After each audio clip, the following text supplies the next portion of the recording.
Elmyr De Hory was the greatest art forger of all time. By the time he was exposed in 1967, it's estimated that he created over 1,000 paintings that have been sold as genuine works by Picasso, Modigliani, Matisse, Derand, Duffy and other painters, and many of which remain undetected in institutions and private collections around the world. And they probably will remain undetected, for it was in no one's interest to have them declared fakes, not in the interests of those who owned them, those who declared them authentic, those who'd knowingly dealt them, and before he was caught, certainly not in Elmyr's interests. And perhaps it's not even in our interests. I mean, after all, if I believe it's a Picasso, and I enjoy it as such, does it matter? Well, that question was at the centre of the Orson Welles 1973 film essay, F for Fake. And I'd rate that as one of the best documentaries ever made, certainly one of my favourites. But more on that later. I'm Stephen. This is the Bureau of Lost Culture. Welcome. Thanks to my recent correspondents, Ben, Mike, Chris, Kate and Mike. You can join them. Join us, bureauoflostculture.com. It's always great to hear from friends with suggestions, appreciation, or just thoughts. We've now got a YouTube channel too, where you can listen to these transmissions and check out a growing selection of countercultural and underground treasures collected from across the web. Submissions welcome. But back to today. We live in a time of fakery, a time of epic frauds. Fake news, fake gurus, fake identities, deep fakes, my truth, not the truth, feelings over facts, a time when the distinction between reality and AI-generated content is getting very difficult to spot. In F for Fake, Orson Welles investigated the poetry of what fake means, of what truth means, of what facts mean in comparison with a good story, a great image, an extraordinary performance. And in so doing, that film seems wonderfully prescient. When I rewatched it recently, fascinated as ever by Welles himself and intrigued and charmed by Elmyr De Hory, he was at the centre of the film in the years after the American writer Clifford Irving had written a best-selling biography that had catapulted Elmyr to fame and some fortune. Oh, Clifford Irving himself, by the way, was later prosecuted for faking a Howard Hughes autobiography. But I noticed in the film, for the first time, a rather beautiful young man who was described as Elmyr's bodyguard. He didn't look like a bodyguard, and I wondered about him. Now, Elmyr is dead, Orson Welles is dead, Clifford Irving is dead, most of the people in the film are dead. But I wondered, maybe this beautiful young man might still be alive. So I decided to try and track him down. And I did. I discovered he's called Mark Forgy, and he's written a book called The Forger's Apprentice, a wonderfully evocative memoir of his time living with Elmyr in Ibiza in the years after Elmyr had been revealed as the world's greatest forger. And so I'm very pleased today to have him here with me at the Bureau of Lost Culture. Welcome, Mark, to the Bureau. Thank you, Stephen. I'm happy to be with you. Now, in the intro, I gave some details about the extraordinary life of Elmyr De Hory, but we're going to fast forward to 1969. It was November, and you, a 20-year-old young American, turned up on Ibiza, the island, the Balearic island off the coast of Spain, and you met Elmyr. Just tell us about that.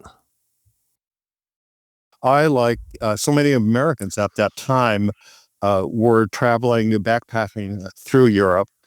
And in a small town just south of the French border in Spain, I met a young man by the name of Mark Dowding. He was a Brit, and he had an interesting history because his grandfather was Air Marshal Dowding, who orchestrated the defense of England during the Battle of Britain. Mark told me that his mother and stepfather were building a house on Ibiza, and we decided to hitchhike together down to Barcelona. And when we arrived in Barcelona, it was my intention to continue on south down to Morocco and Marrakesh. And Mark said, well, why don't you come with me to Ibiza? So we took an overnight boat. We arrived on Sunday morning, the 1st of November, 1969. When we got off the ship, I noticed the sparsity of people on the quay, except for this one dapperly dressed gentleman who's wearing a jacket and a shirt with an ascot. And we went up to him, asked if he knew of any cheap pensions where we could stay. He then pointed down a street, and he says, you can find some pensions there. And then we parted company. Mark and I went to some various bars along the port, and later on that evening, I ran into Elmyr again. He asked if we'd had any luck finding a place to stay. And I said, no, we thought we would just sleep on the beach. And he said, well, I have a guest room in my house, and you're welcome to use it. So he was just warm and generous and welcoming. And then he said, would you like to join me for dinner? After living on a diet of Spanish omelets, I took him up on that. After dinner, we ended up going to his house. It was an absolutely beautiful villa, chock-a-block full of art and sculptures and books. Well, I ended up staying with Elmyr about a week. Mark, in the meantime, had left to rendezvous with his mother and stepfather. And Elmyr said, well, I'm actually looking for someone to be an assistant, to help me around the house. He said he was an artist. But at that point, he didn't give me any of the backstory. I only later found out that, his claim to fame was that he was the world's greatest art forger. And 2 years previously, of course, had been exposed. But just to back up the truck a tiny bit, Mark, this is 1969. As you said, that you're one of many young Americans coming to Europe, but it's also time of the Vietnam War. It's the time of the counterculture, and Ibiza itself was this strange kind of haven, wasn't it? Had you been drafted? Had you avoided that? What brought you to Europe? And when you got to Ibiza and, saw this wonderful bohemian countercultural society, what were your thoughts? Well, I was immediately taken by the island, the charm. The island was an enclave, a sanctuary for the counterculture. It was 1969, and the war in Vietnam was fierce. I pretty much had made up my mind I wasn't going to be drafted. If I hadn't ended up staying in Europe, I would have gone to Canada to avoid the draft. There was a wonderful mix of cultured people, artists, writers, movie people, and fair amount of European aristocrats. They are all congregated in Ibiza. And yes, very bohemian. And you were 20 years old. Elmyr was 63. Did you ever find out what he was doing on the promontory, on the jetty? Who was he waiting for when he bumped into you guys? He told me that he was waiting for two French brothers who were artists. It was in his understanding that they'd be arriving on the ship. They didn't show up, but Mark and I did. So the timing was propitious. It was a meeting that changed your life. It definitely changed his too, didn't it? You had a 7-year relationship. We'll hear about the end of that later. But you become, in a way, Elmyr's factotum, as sort of assistant.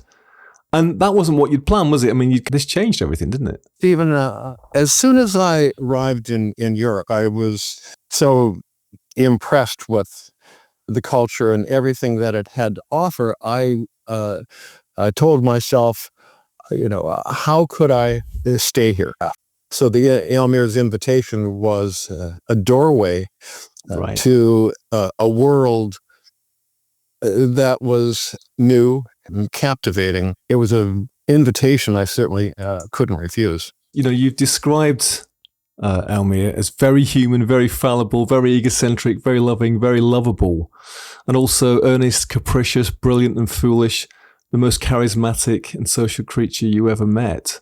I think you more than anybody in his entire life got behind the kind of meticulously crafted persona that he had, right? I mean, that you came to sort of know the real Elmyr, as it were, rather than the various, let's not call them fakes, but let's call them images that he liked to portray. Well, almost immediately, Elmyr gave me kind of a synopsis of his family background.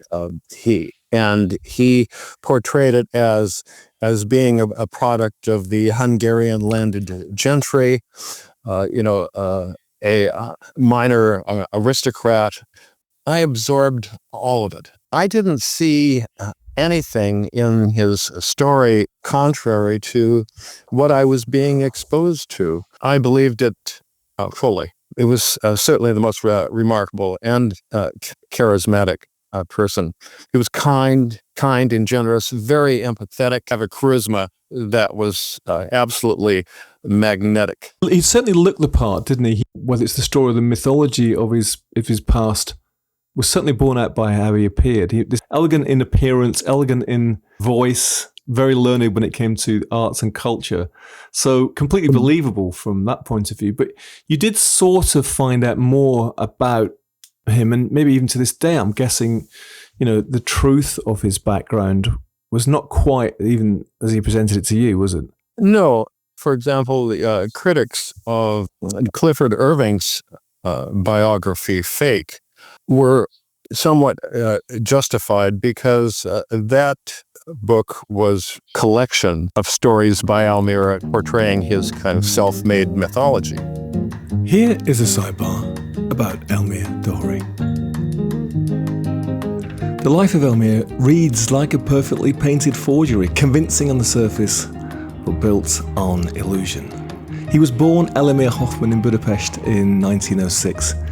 Elmyr didn't just forge paintings, he forged his entire identity. He often introduced himself as a baron, a product of aristocratic privilege. According to his stories, his father was an Austro-Hungarian ambassador and his mother descended from a wealthy banking family, but little of it was true, but it didn't matter. This performance gave him instant access to elite circles, ones that would later become some of his clients, his audience. Elmyr was no amateur. He studied at respected European art institutions in Hungary and Munich, and finally at the Académie des Grands Chaumières in Paris, where he claimed to have studied under Fernand Léger.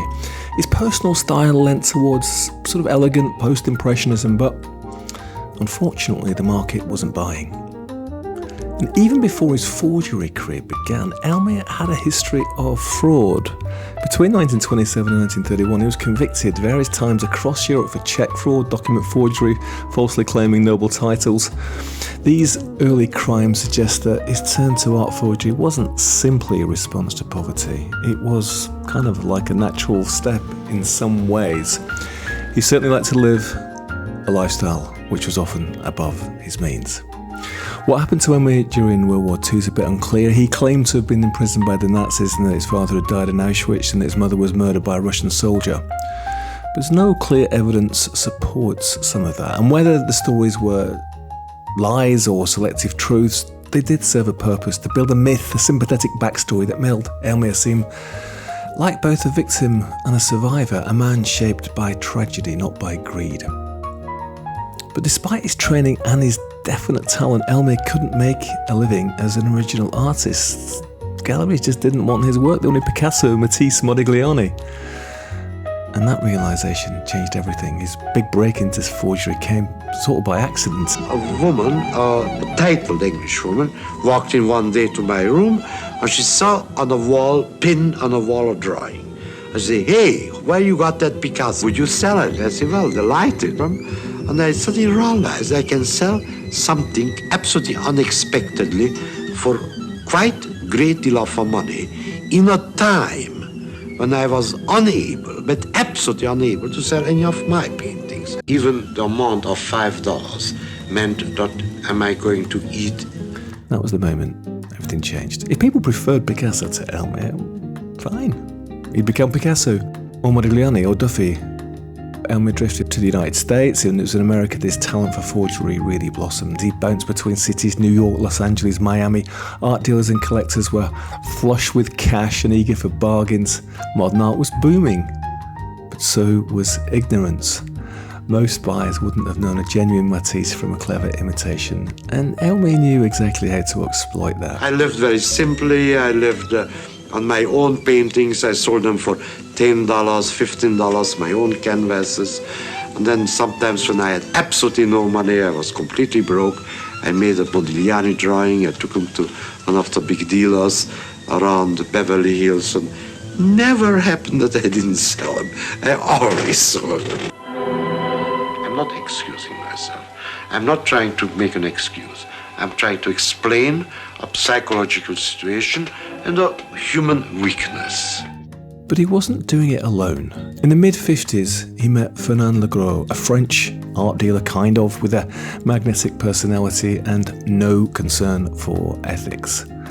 Legros saw in Elmyr not just a talented artist, but a gold mine. And together with Legros' lover, the flamboyant Canadian Réal Lessard, the trio created an international forgery ring that flooded the market with fake artworks. Elmyr painted in secrecy, sometimes dozens of pieces a week, while Legros and Lessard sold them through galleries and to private collectors, often for tens of thousands of dollars. Elmyr himself saw little of the profit. Legros controlled the money, and Elmyr, always a bit of a recluse, remained largely hidden behind the curtain. This deception lasted for years. From America to Europe, forged works passed hands, got authenticated, ended up in major collections. But in the late 60s, cracks started to show, and in 67, one of Elmyr's forgeries, a fake Maurice de Vlaminck, was offered for sale in France, but was rejected because the paint wasn't dry. That slip-up exposed the operation.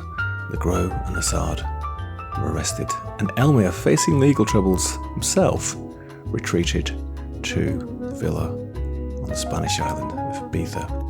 Clifford Irving's 1969 biography of Elmyr, Fake, made him a household name. Now he was no longer just a criminal. He was a cultural figure, a symbol of rebellion against the elitism and pretensions of the art world. And that's when Mark met him. In all the time that I spent in his company, I didn't see anything that countered that image.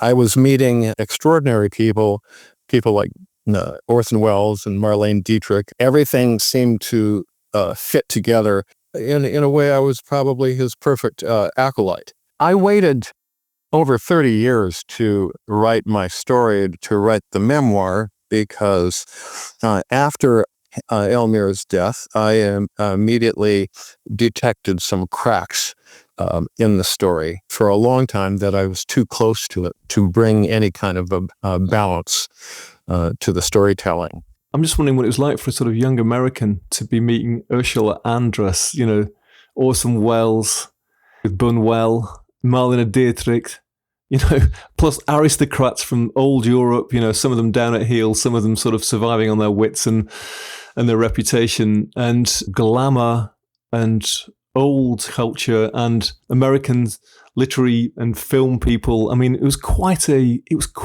mix, wasn't it? It certainly was. It was dazzling for me. But, Elmyr made my entree into that world easy. I immediately fell under his spell and his tutelage. Within just a couple of weeks of meeting him and living with him, he said, "Mark, if you want to live in Europe, you have to speak at least 2 or 3 languages." So he immediately enrolled me at the Alliance Française for private French lessons, because so many of Elmyr's friends were, Spanish or French. If he hadn't been an artist or had his reputation as the world's greatest art forger, he certainly could have been a scholar, because his knowledge of art was absolutely profound, and literature. So really, he immediately became my guide and mentor. I think his goal was kind of try to turn this young American into a European gentleman. Yeah, I love it. I love it. I mean, you were his gardener, his secretary, his assistant, the director of the gallery, which he set up for a while. This is the bit that I loved when I saw you in Orson Welles' F for Fake. Wells describes you as Elmyr's bodyguard. And listen, no critique, Mark, but I remember thinking that, looking at this beautiful young man and thinking, he doesn't look like he's going to sort of fend off some villains. Sort of one of the many roles that you were sort of attributed to, right? Indeed. I think I would back down in a fight with a lapdog.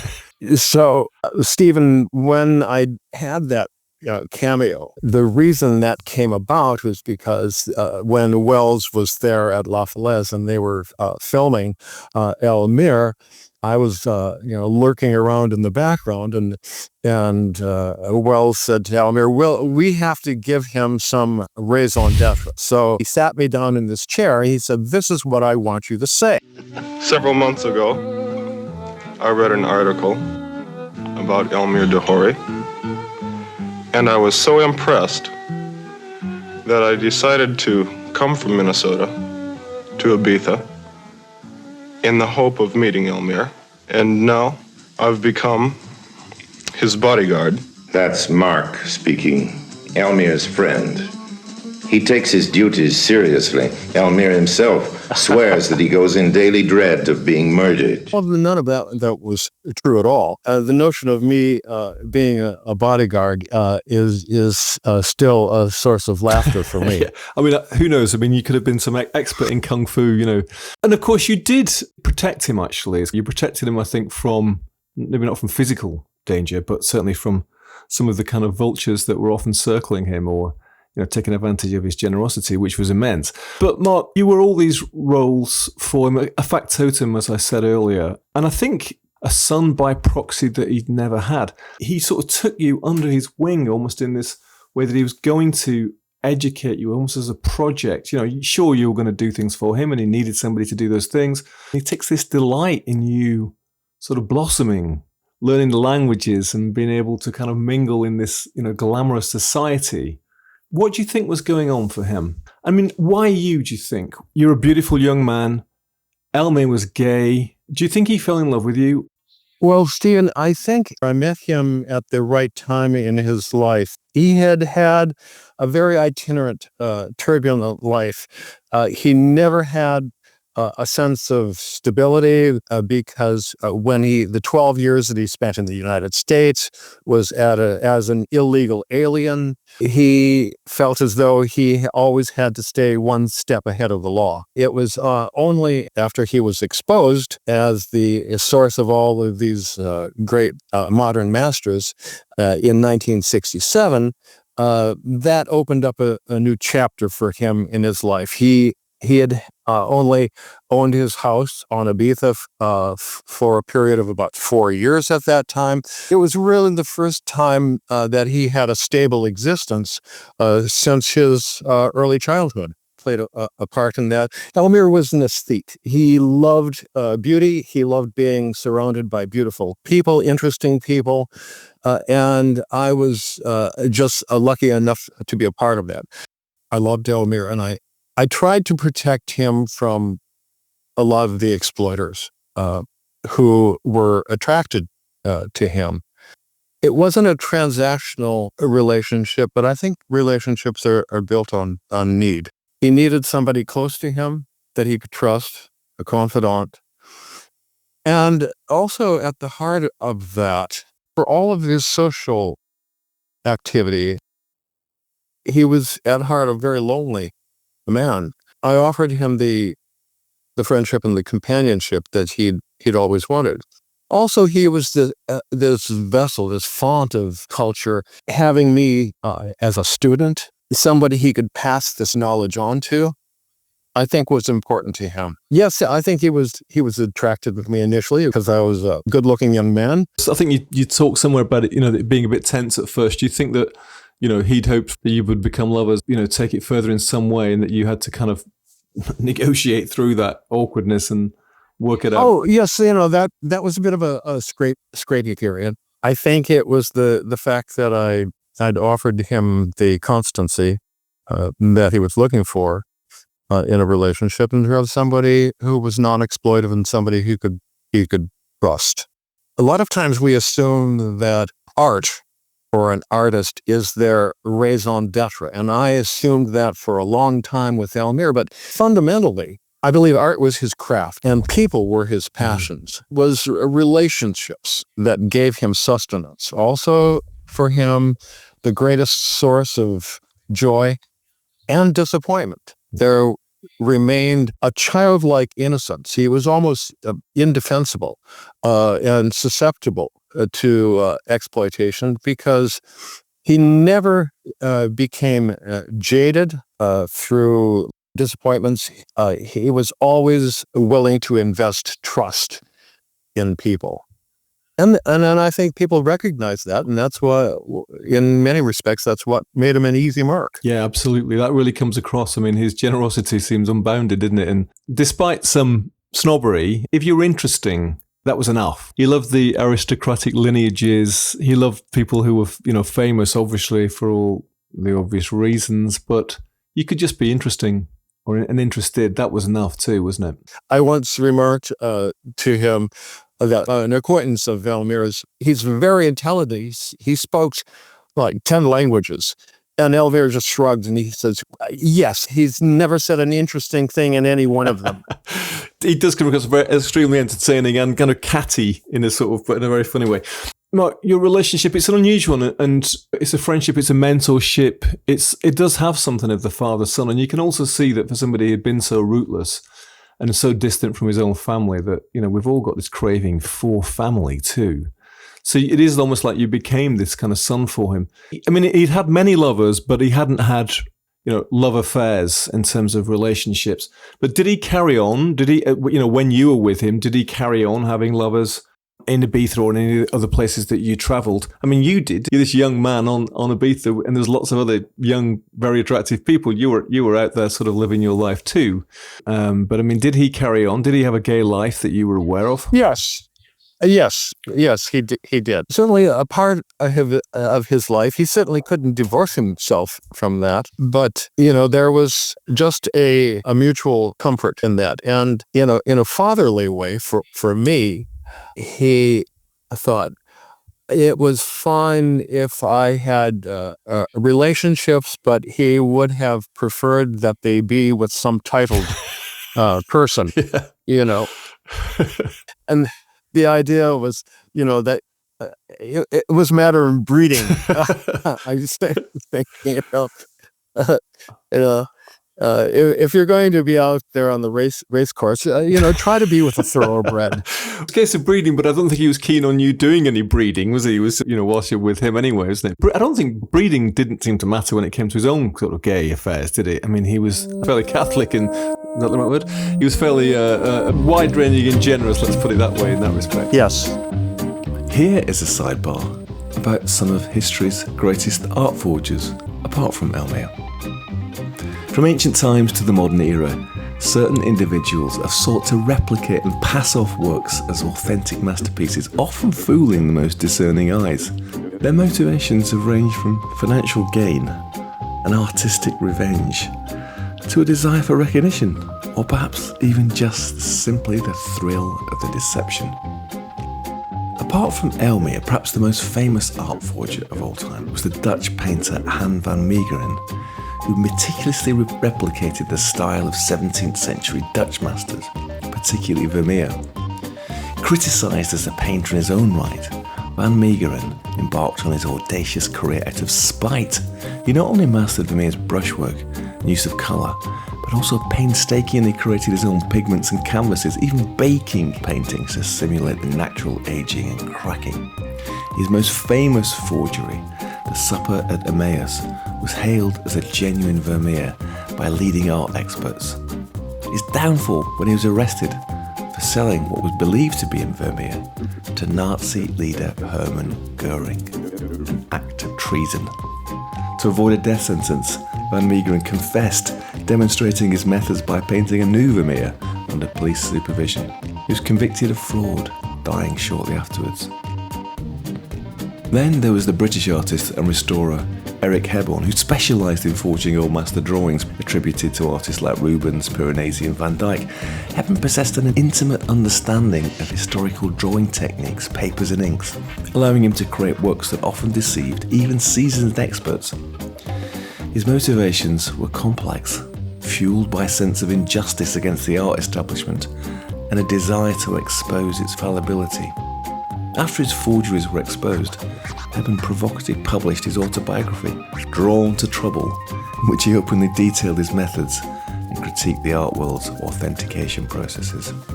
He died under mysterious circumstances in Rome. Tom Keating was another British forger and a prolific creator of fakes, estimated to produce over 2,000 forgeries across a wide range of artists, including Samuel Palmer, Edgar Degas and Constable. Keating saw himself as a crusader against the corrupt art establishment, believing that critics and dealers unfairly profited while struggling artists were ignored. I think we probably agree with him on that. He often intentionally left subtle clues in his forgeries, small errors or anachronisms, as a way of signing the work and mocking those that he duped. He was arrested in 1977, but ultimately acquitted. Wolfgang Beltracchi was considered to be one of the greatest art forgers of the 21st century. Along with his wife, Helene, he executed a sophisticated forgery ring that fooled the art world for decades. His genius lay not in copying existing paintings, but in creating lost works by famous artists, a bit like Elmyr, and he completed them with fabricated provenances and backstories, painstakingly grinding his own colours from minerals to match the artist's palette. The operation unravelled in 2010 when a tiny amount of titanium white, a pigment not available during the creation day of a Camperdown painting, was discovered. Beltracchi and his wife were convicted in 2011, serving prison sentences in order to repay millions. And finally today, we have Sean Greenhalgh, born 1961 in the same town as me. Greenhalgh was a British forger and he operated with the assistance of his old mum and dad, who acted as sellers and provided plausible provenances for his diverse range of forgeries. Ancient Egyptian sculptures, Roman artefacts, and works by modern masters like Barbara Hepworth and Paul Gauguin. Sean's talent lay in his incredible versatility, his ability to convincingly replicate all sorts of artistic styles and materials, and his painstaking research into historical techniques. The family's downfall came in 2007 when a Gauguin sculpture was flagged due to its use of modern glue. The subsequent investigation revealed the scope of the extraordinary deception, highlighting how a seemingly unassuming family could fool the global art market. So let's talk about the art for a while, because, this is the person who was the most famous forger of the 20th century. He'd been busted, he'd been exposed in 1967, 2 years before you met him. But that had this extraordinary effect of course, bringing him notoriety. But in some ways, it was a huge boon, wasn't it? Because his fame meant that he was able to earn a living from his own art. People wanted a bit of actual Elmyr. But tell us about the relationship between his feelings for his own work, his craft as you call it, and the fakes. Because that was it seems to me that was a conflict all his life, that he hadn't been recognised, he hadn't been able to support himself in a lifestyle that he preferred by his own work. But he had been able to do it by fakery. And then post-67, he's suddenly in this position when, people actually want a bit of Elmyr. Absolutely. You portrayed that very well, Stephen. Elmyr never lost faith in his talent as an artist. And after he was outed and gained all of this notoriety, it was a kind of an aha moment for him. He thought, well, now that the public knows who I am, there's going to be an interest in my own work. But in Elmyr's story, there's no shortage of irony, and this is one of the saddest parts of his saga. that that public attention never manifested itself in interest in his own work. People beat a path to his door, but the people who were interested in it said, well, I've always wanted a blue period Picasso or a Matisse. He found a crush of interest in his fakes, works in the manner of. Also, for the first time in his life, gave him an income, a financial stability that he'd never had before.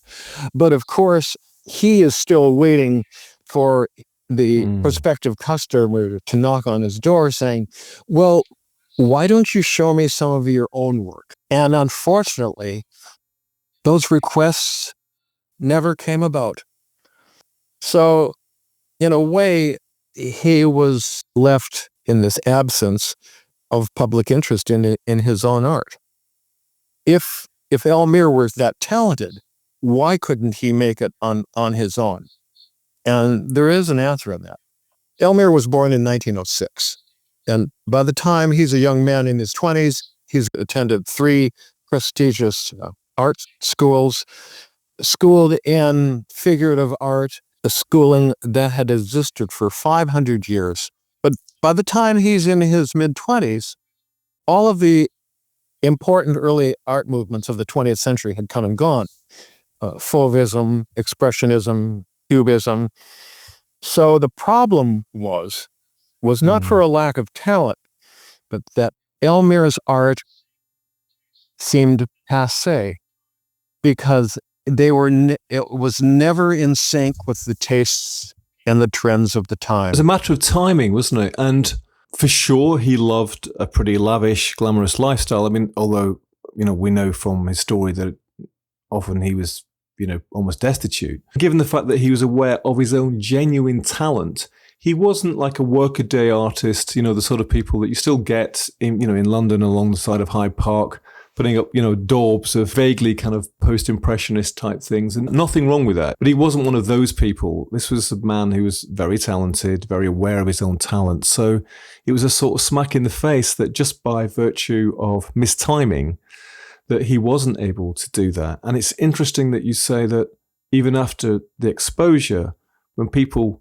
came to see him, they wanted to meet the celebrity art forger, of course, but the work that they wanted from him was him to paint in the manner of, and effectively for him to paint a fake. And it was really interesting for me to realize that it's not a crime to paint in the style of a famous artist, Picasso, Matisse, Ryle Duffy. It's only a crime if you sign it as that artist, right? Indeed. Apropos of the signatures, one of the constant stories that Elmyr always insisted on when he felt really under a Damocles sword from the authorities, from the law, and the prospect of having to pay for his illicit career, he always insisted that the signatures on those fakes were never done by him, that they were always done by the dealers. Being part of his life, I accepted that as a story to some extent. Even in the throes of my Midwestern naivete, I collided somewhat with believability. Of course, it's understandable. He couldn't self-incriminate. He couldn't say, well, yes, I did, put the signatures on the paintings, because that was his loophole. That was his deniability for being culpable in that regard. There's a moment that you describe when I think you guys were touring around Europe, and I think you're in Paris staying with an old friend of his, and she wants him to give her a piece of art, but really what she wants is for him to do a Modigliani sketch. Which he does for her, doesn't he? Yes, he did. He removed this ancient tome from her library shelf. He said, "Do you have a razor blade?"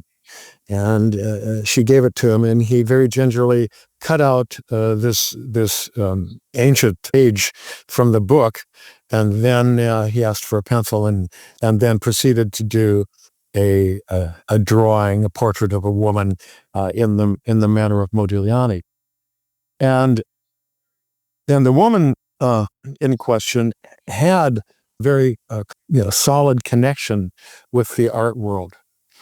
And we later ran into her at a sidewalk cafe in Capri, and she gleefully told the story that she had taken it to a friend, a curator at the Tate, and it didn't have a signature on it. And he said, well, because it doesn't have a signature, it probably speaks better of its authenticity. Anyway, she ended up selling it for a pretty penny. In those days, Stephen, in Elmyr's heyday, you have to understand the art world was a little different. It didn't depend on science and forensic analysis of works. Works changed hands among dealers and collectors with a wink and a nod, a handshake. So there was not this extensive background in analysis. That view we have today. Yeah, absolutely. And just a little footnote to that story you tell, that when you bumped into her in the cafe in Capri, she was rather pleased with herself because she'd flogged this Modigliani by Elmyr for a large amount of money, but she declined to pay the bill when it came to settle up for your breakfast. I loved it. For the coffees that we had. I love it. Yeah, absolutely. People. There's some very funny stories in the book about, your doings with some very rich people who are incredibly mean and yes. and exploited Elmyr, for his talents, Exactly. Yeah. Exactly. In the the aristocratic colony that existed on Ibiza, there was a clutch of the Parisian society, titled people. They would come down like a flock of Canada geese, but they never questioned Elmyr's purported aristocratic background and never brought that up. They were just all very gracious, and they accepted Elmyr even when it was plain to them that he did not have this background. He still fit in very comfortably. Yeah, and of course, then he becomes internationally famous. Clifford Irving's book Fate becomes a bestseller, although Clifford Irving's subsequent veracity came under scrutiny, didn't it? Because he then fakes a biography of Howard Hughes. And of course, Orson Welles comes, there's at least 2 films when they're made about Elmyr during his lifetime. And F for Fate uses one of those earlier films to sort of mix in to an essay about fakery, actually, but tells a little bit about the visit of the great man. I had known of Welles. Of course, he cut quite a large swath in the history of Hollywood and filmmaking, and his personal story is absolutely captivating.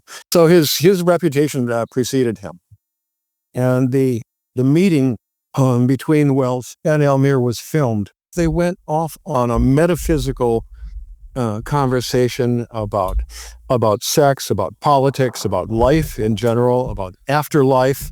Each man in his own right was a giant. I think Welles, in Elmyr, he had met his intellectual peer. Unfortunately, all of that dialogue ended up on the cutting room floor when he put together F for Fate. That all disappeared. For me to be there in person and witness this exchange, it was an imperishable memory.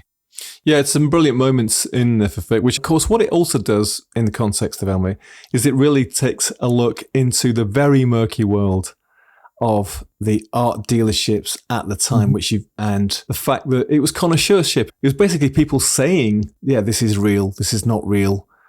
So-called experts who were, inevitably compromised, either because they had a financial stake in it, or subsequently because they'd maybe authenticated something as a Modigliani when in fact it was by Elmyr. And of course they were horribly embarrassed about it, weren't they? So Welles takes this look at that whole world. And I think that the reason that anybody who watches that or hears Elmyr's story is on Elmyr's side, despite his criminality, despite his fraudery, is because we see that actually there's much more criminality, there's much more fakery and frauds in the art world itself? Stephen, that's a very accurate analysis. I think it's these greater issues that Wells brings up, questioning the nature of creativity and authenticity and legitimacy. Those questions are still deserve to be asked in the world today. These issues have made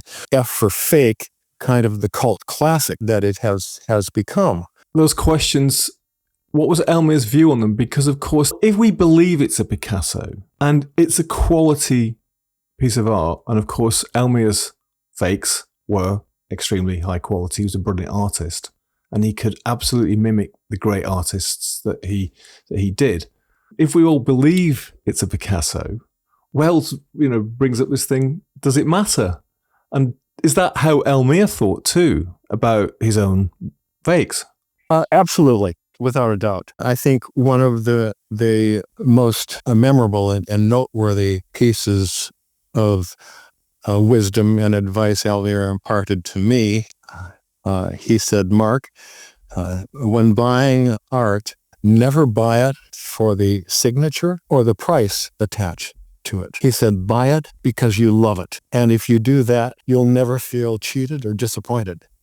So he was a great believer in the intrinsic merit of art, not for the signatures attached to it. If you show a young child, or even a teenager, often a piece of modern art, I'm talking about modern art maybe from the late 20th century, the response is often, I could have done that. A lot of modern art, a lot of abstract art, a lot of non-figurative or non-representational art, there is this sense about it, well, you didn't have to be that good a craftsperson. You didn't have to be good at, drawing to do that. I wonder also with Elmyr, given the fact that he was a craftsman and a brilliant technician too, that he was rather cross that actually some of this art, this modern art, which didn't require that kind of level of technical representational skill, it become the art of the day and the art that people were paying millions of dollars for. Stephen, this is all part and parcel of the pretense that Elmyr spotlighted.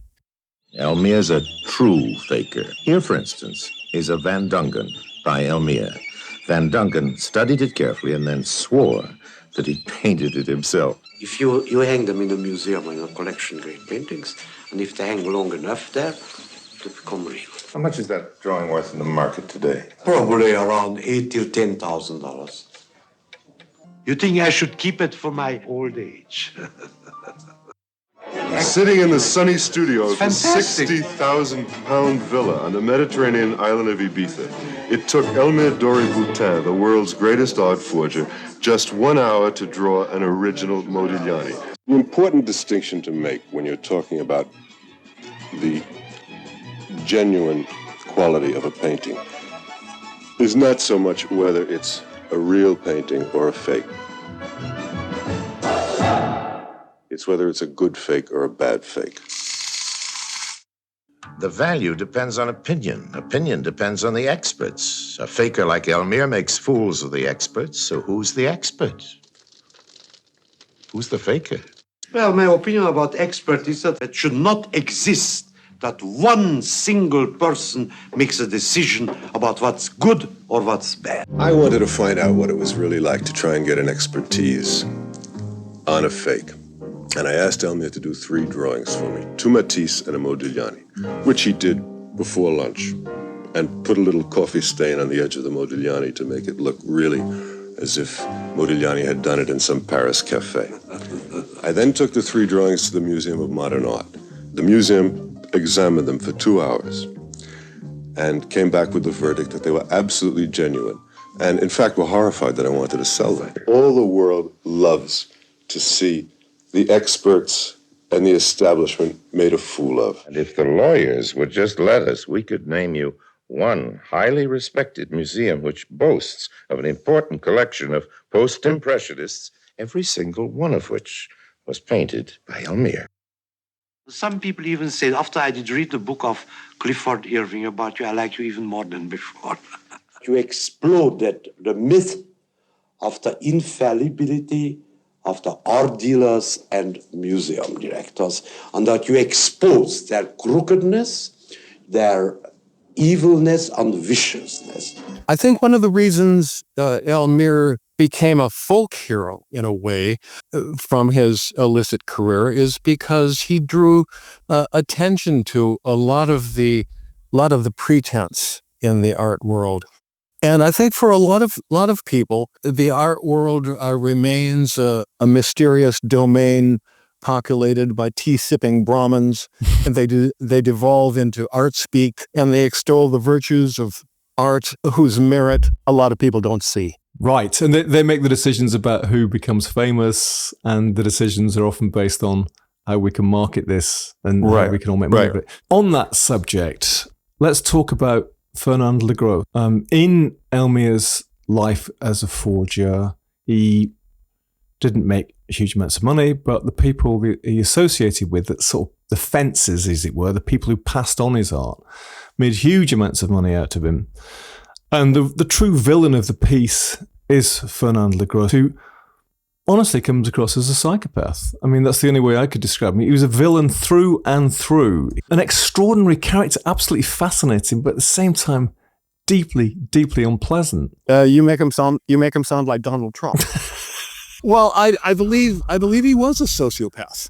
Yeah, I think in today's parlance, he would be viewed as a stalker. He made his fortune off of Elmyr's talent. When the partnership dissolved, the two dealers, Legros and his partner Lessard, plotted to do everything they could to destroy Elmyr.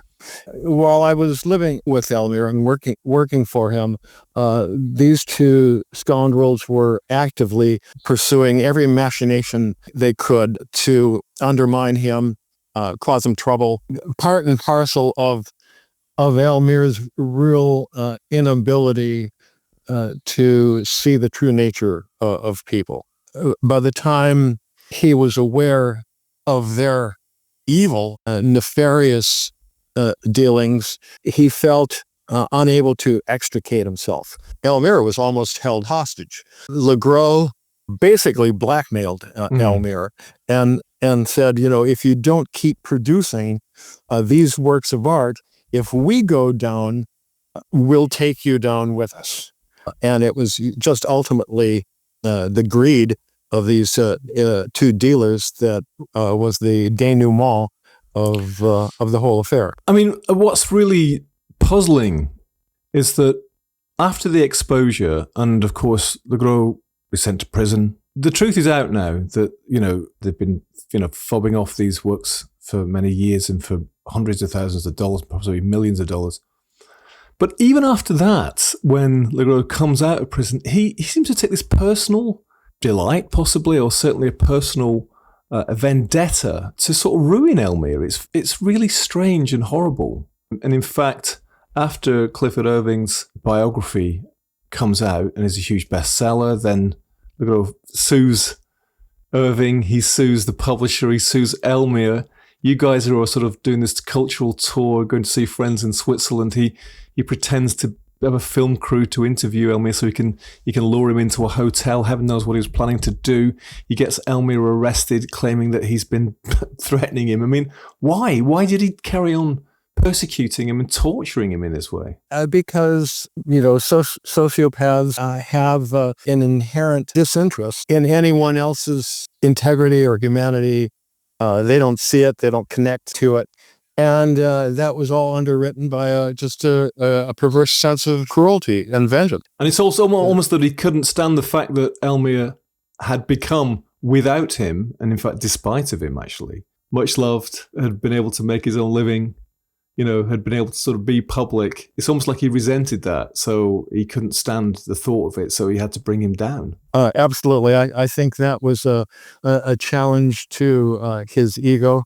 Yeah, it's not enough to be successful or in your own right, but everyone else has got to fail. Exactly. It's that zero-sum mentality. We're sort of heading towards the end now, and you were with Elmyr for 7 years. And during that time, probably the happiest times in his life, it's certainly the most stable times of his life. He was often surrounded by friends and fascinating people. He was living the life that he'd always craved in a way, wasn't it? It was sort of stylish, glamorous life. But unfortunately, because of his past, the legal authorities, particularly in France, were kind of after him. And I think Le Gros was instrumental somehow, wasn't he, in actually them getting to the point when they could successfully extradite him to sort of face the music. If the French authorities really had a legitimate case against Elmyr, they wouldn't have waited 7 years between the time when he was exposed to take legal action against him. Le Gros, in 3 of his efforts to orchestrate the extradition, came up with different reasons. The third one, which was ultimately successful, his vindictiveness was so great that actually even incriminated himself by saying he supplied Elmyr with fake customs stamps. So the works of art could cross borders in Europe. On that ground, the extradition demand went before the Spanish government, and it went before a tribunal of 3 judges in Palma, Mallorca. 2 of the judges acceded to the demand. So it wasn't as though Elmyr even had a platform to defend himself against the charges. And he had spent time in prison. I mean, he'd actually, even before, I think he became a forger. He'd been involved in criminal activity. I think he'd been prosecuted in Paris, hadn't he? He even sent to prison for being homosexual at one point.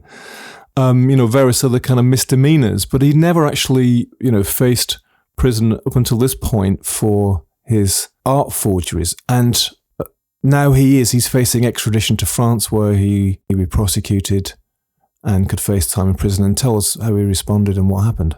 One morning, a man showed up at his door. The man told Elmyr he knew Le Gros had a contract out on him, and that if Elmyr ever went to prison in France, he'd be killed. Okay, so Elmyr had no doubt that Le Gros was the type of person to fulfill that sort of threat.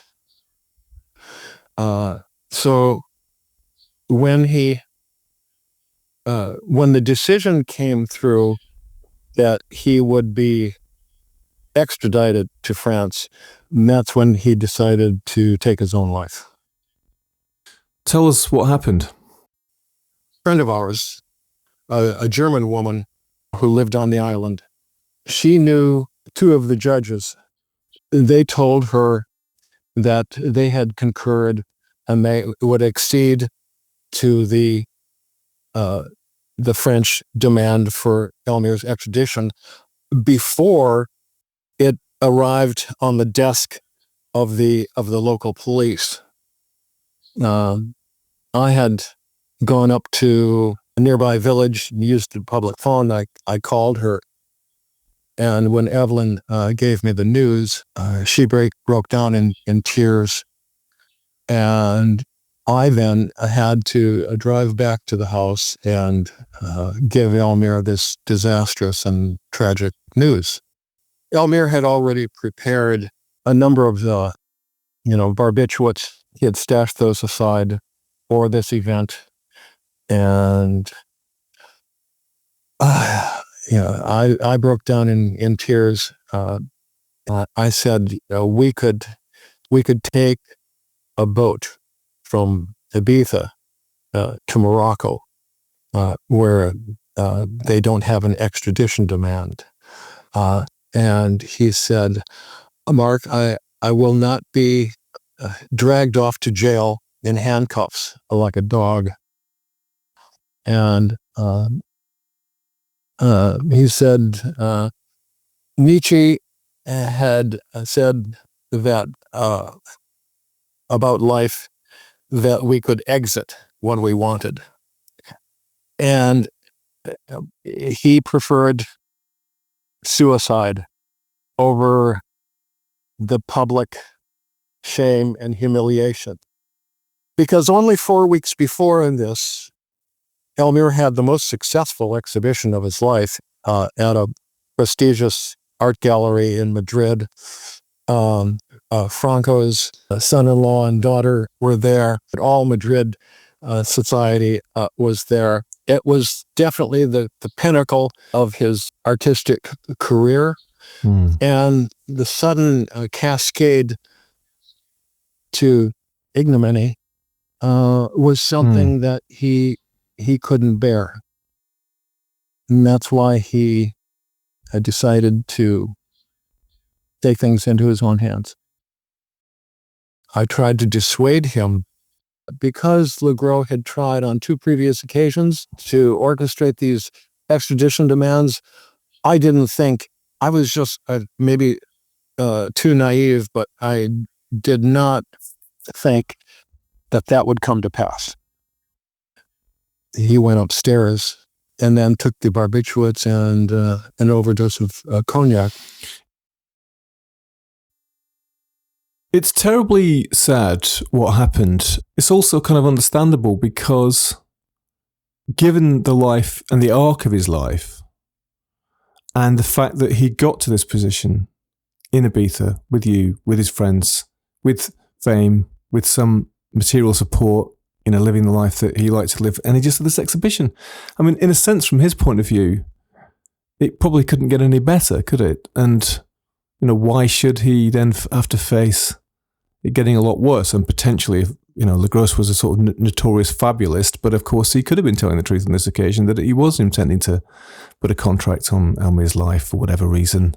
So you can sort of completely see why he would do that. It wasn't the act of a temporarily distraught person, maybe. Do you think that he'd maybe prepared himself in some way that, one day that might be the case? Yes, I think that deed was simmering in him for quite some time, because a short time before, Elmyra and I were invited to dinner at a friend's house. The subject had come up of the next get-together, and Elmyr said, if I'm alive, I should have twigged to the severity of that remark, but I dismissed it as being too fantastic to entertain. He died. You've had this extraordinary sojourn with him in Ibiza, a young man who'd come from Minnesota, come from the US, backpacking, and out of the blue, been introduced to something nobody could have imagined might happen. You've led 7 years of this life, and now he's gone. What did you do? And this life is now over, right? It was the first time anyone close to me had died. I couldn't foresee the lingering impact, the emotional crater that his absence would cause. Elmyr had a little white West Highland Terrier. When I had to dissolve his estate after a few months after his death, and I returned to the States, I brought the dog with me, and the dog lived another 7 years. So I had that link. For me, going back to the States was a culture shock in reverse. So the working class background I came from seemed so distant and estranged from that. Stephen, when I talked about some of the stories to my friends, I felt they would just glaze over because it was just too far removed from them. So I cocooned for decades. A lot of times I didn't talk about the stories because I knew people wouldn't be able to relate to it. I'm not a writer by trade, but I knew I had a story, a saga that I needed to tell because it was it deserved to be told. You are Elmyr's heir. You are minister of his estate. I think you've got the biggest personal collection of his works. You have set out with the memoir and with other things to sort of dispel the mythology and to tell what really happened. I like to think that I played a part in adding some happiness to his life. I think one of the most enduring legacies of Elmyr was pointing out the importance of relationships and friendships. And I'm always mindful of that, the value of friendship. Here. Well, Mark Forgy, thank you so much for coming to the Bureau of Lost Culture. Stephen, this has been a joy. Thank you so much for the invitation. I've enjoyed it.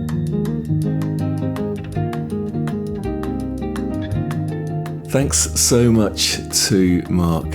I really enjoyed our conversation. I recommend his memoir, The Forger's Apprentice. It's full of terrific tales. And of course, that tragic ending. One of the strangest things that happened after Elmyr's death was that people started to produce fake Elmyrs and sell them. You can't make this stuff up. I also thoroughly recommend watching F for Fake if you haven't seen it. It's super stylish, sexy, thought-provoking, funny, strange, and it has a terrific soundtrack by Michel Legrand. I'll put links to both in the show notes. There's something fascinating about forges, isn't there? Something countercultural about them. I think it's hilarious that many collections and galleries around the world may still be showing Elmyr's paintings as genuine works by modern masters. And I think we all suspect that the modern art market is maybe a bit corrupt, dodgy, degenerate, possibly, where art is as much about hype and marketing as about talent. And of course, in some ways, we're all forgers, aren't we? Forgers of our own identity, how we like to be perceived in the world.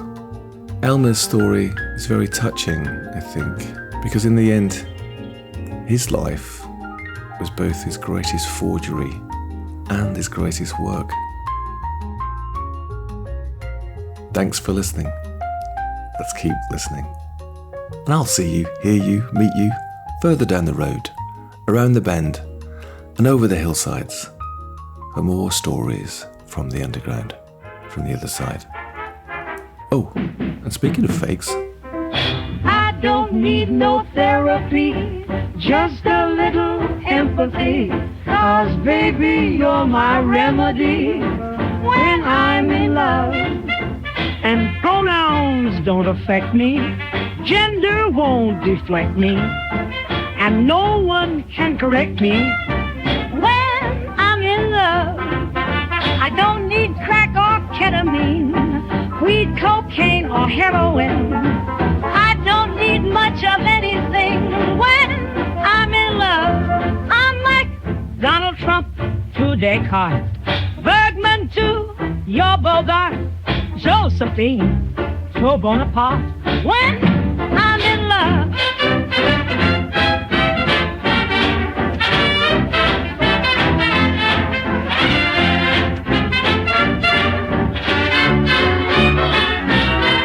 I know you've tried LSD, blown your mind with DMT, but turn on, tune in, drop out with me when I'm in love. And when I'm in full on, though I need not last that long, you know I'll never do you wrong when I'm in love. So if I die before you do, forget to say that I loved you. Remember me the way you do.